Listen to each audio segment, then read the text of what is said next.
Charlotte's daily intrusions into Haru's space, seeking companionship and play, became a charming yet overwhelming testament to her affection. During one such visit, she marveled at Haru's use of surveillance magic, lauding him for mastering such ancient techniques. Haru admitted the complexity of learning lost magic, which led Charlotte to reveal her familiarity with such arcane knowledge through the castle's extensive archives. Together, they delved into the vast collection of books, where Haru discovered his barrier magic was classified as ancient. Charlotte's ability to comprehend these complex texts, usually read to her by their father, impressed Haru, prompting her request for him to continue the tradition. As they read about deities with the power to traverse worlds, Haru likened it to anime narratives, piquing Charlotte's curiosity. Despite her unfamiliarity, she eagerly absorbed Haru's explanation of animated storytelling. Her desire to witness this art form led Haru to reconnect with the digital world, granting Charlotte access to a realm of animated wonders through his Netflix account. Charlotte's selection of a magical girl series captivated her, though the language barrier posed a challenge. Under Haru's tutelage, she astonishingly grasped the Japanese alphabet in mere hours. Her rapid acquisition of the language, evidenced by her eagerness to view the latest anime episode, left Haru in awe of her potential genius.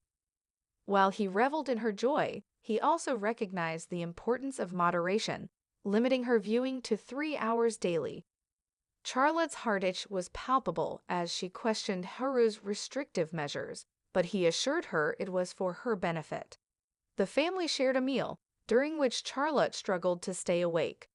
Their father's curiosity about her activities in Haru's room led to the revelation of their joint exploration of ancient magic, much to their mother's delight.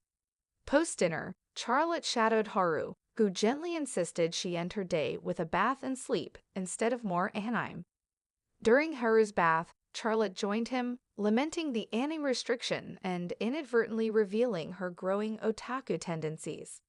She admired the emblem on his chest, symbolizing his status as an ally of justice, a secret Haru urged her to keep. The night concluded with Charlotte seeking comfort in Haru's bed, their mother observing their bond with contentment, despite Haru's yearning for personal space. The following morning, as their father set out to confront thieves, Charlotte's concern for his safety turned to despondency. Haru reassured her, but she implored him to use his powers against the villains. Reluctantly, Haru donned a disguise, embodying the transformation seen in anime, to Charlotte's awe and insistence on accompanying him, which he denied for her safety. Haru's pursuit led him to the thieves' hideout, where he skillfully employed his barrier magic to entrap them. Confronted by the bandits, Haru declared himself an ally of justice, subduing them with ease while mindful of Charlotte's watchful eyes. His father's unexpected arrival prompted Haru to adopt a pseudonym, maintaining the guise of the mysterious helper. Questioned about his motives, Haru professed his commitment to justice before hastily retreating, overwhelmed by the charade. Haru's unexpected rise to fame as the Black Knight left him in disbelief, a sentiment echoed by Charlotte's admiration for his valor. The newfound ability of his clone to communicate, mirroring Haru's own laid-back nature, added a layer of complexity to his life. The twins' arrival, Prince Elias and Princess Marianne, stirred the household. Elias's haughty demeanor and rude remarks clashed with Marianne's attempts at civility.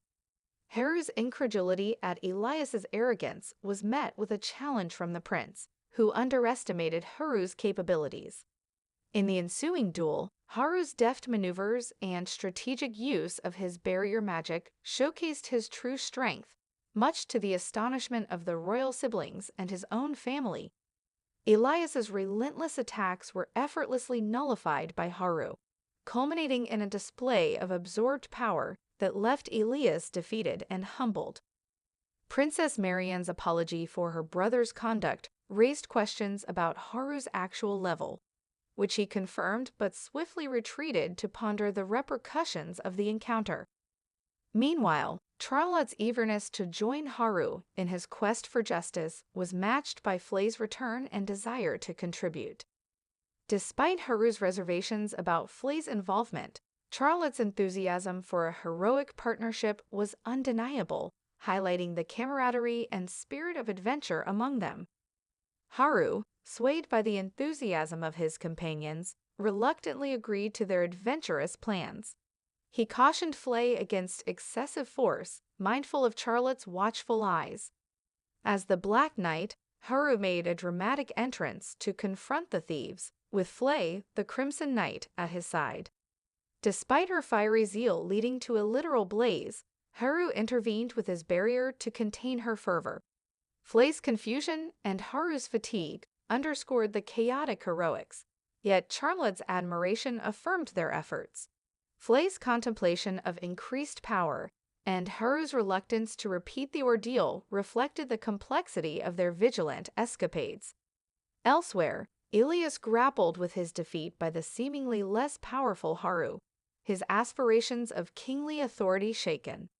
Advised to extend an olive branch to Charlotte, Ilias remained indifferent, his focus solely on his future reign. Post-banquet, Charlotte's visit revealed Haru's clever use of his clone to fulfill social obligations, though the clone's exhaustion mirrored Haru's own. With the upcoming tour and Charlotte's involvement, Haru resolved to ensure her safety, scouting the route under the cover of night. His discovery of a suspicious ritual led to a swift confrontation, where Haru's prowess was once again on display. The summoning of skeletons, a macabre twist, was met with Haru's unyielding resolve, as he dispatched the undead with ease, showcasing his might as a true protector in the shadows. Despite their relentless resilience, Haru discerns a crystal embedded in the undead warriors' torsos, which, upon his command, causes them to revolt against their own summoner. In response, a colossal golem is conjured, its might shattering the skeletal forces and even breaching Haru's magical defense. Haru, pondering a strategy, targets the golem's crystal, effectively halting its rampage. The adversaries are left bewildered as the golem turns against them, and Haru confesses that his barrier strike altered the creature's enchantment. Subsequently, Haru detains the assailants, seeking the ringleader's motives. Met with silence, he employs the skeletons to excavate a grave, leveraging the threat of live burial to extract information. The leader divulges his allegiance to the queen consort, who orchestrated the summoning of beasts to eliminate Charlotte during her excursion. The revelation that the queen fears Charlotte's burgeoning prowess, foreseeing her eventual eclipse, prompts Haru to reflect on his own abandonment and the queen's desperate measures to safeguard her status. Enraged by the conspiracy, Haru's fury inadvertently incites the golem's fury, nearly resulting in the leader's demise, but Haru intervenes just in time. Resolute in protecting his cherished ones, Haru resolves to confront the queen, regardless of their maternal bond. Meanwhile, Flay vigilantly oversees the tour. Amidst the tension, Charlotte attempts to uplift Elias, downplaying his defeat to Haru, while Marianne's dismissive remarks only exacerbate the situation. Haru's call for calm is met with Elias's speculation of Haru's non-magical prowess during their duel. Haru's admission of self-enhancement astonishes Elias and Marianne, igniting suspicions of demonic lineage, which Charlotte attempts to clarify. Despite Marianne's rationalization of Haru's extraordinary abilities, his ordinary appearance sans demonic features sparks an awkward exchange, culminating in their arrival at a serene wheat field. As Charlotte, Marianne, and Elias depart, Haru engages in a serious dialogue with his father. He inquires hypothetically about the actions to be taken if the queen were to target Charlotte. His father discloses the receipt of a forewarning from the Black Knight, confirming the looming danger. Despite recognizing the queen's enmity, he feels powerless to act against her sovereign authority. Haru harbors a wish for the queen's vanishing, yet his father cautions that her absence would plunge the capital into chaos. He recounts the bygone era when the king's influence waned and the queen's might deterred the ambitious nobility. He reminisces about the queen's legendary defeat of the Demon King, which cemented her status as a hero and secured her marriage to the king. Now, however, she covets the throne for herself. Heru's father sees no remedy unless a mightier successor to the queen emerges. He believes in Charlotte's potential to surpass the queen, but stresses her need for protection until she matures. Flay offers to eliminate the queen, but Heru insists on resolving this personal conflict himself, anticipating another assassination attempt on Charlotte and preparing for a familial confrontation.